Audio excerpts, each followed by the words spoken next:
Mga kapatid, this time of reflection, Rosh Hashanah, as a sacred time and reflection and also resolution, will make an impact in the life of a Christian. Kung titingnan natin ang 2 Corinthians chapter 3 verse 18, pibang basahin natin, ready, go?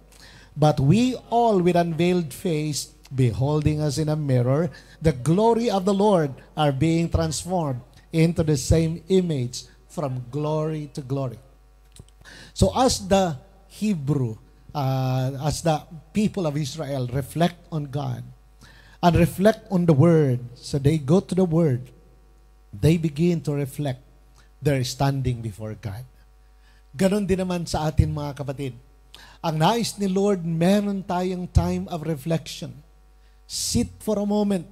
Kasi minsan tayo ay so busy na walang time na umupo at mag-sit and connect with our God.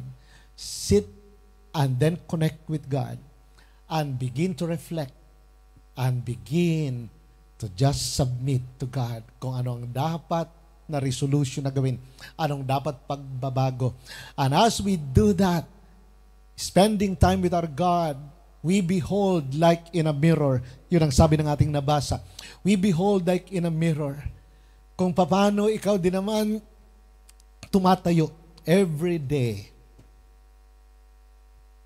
Every day, tumatayo ka sa harap ng mirror. Aywan ko kung merong hindi tumatayo dito sa harap ng mirror every day. Kaya hindi ko na lang tatanungin dahil yan ang totoo.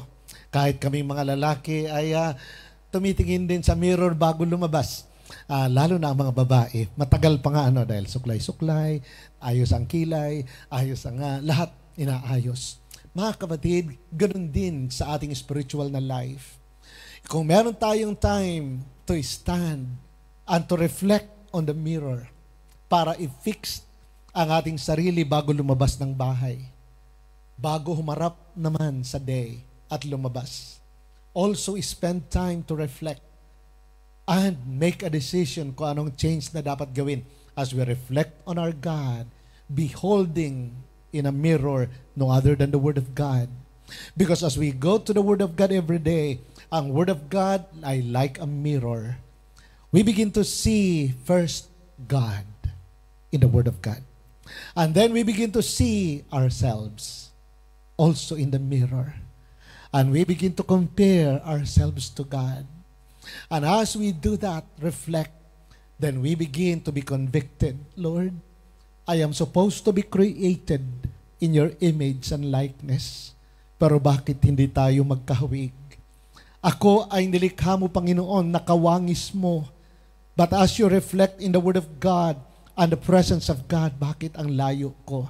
Doon na ang conviction dahan-dahang papasok sa ating heart, and we begin to make resolution and submit and surrender, and we begin to ask God that He would be merciful to us. Yan ang Rosh Hashanah, mga kapatid. A moment of daily, it's not once a year, but daily reflection and resolution.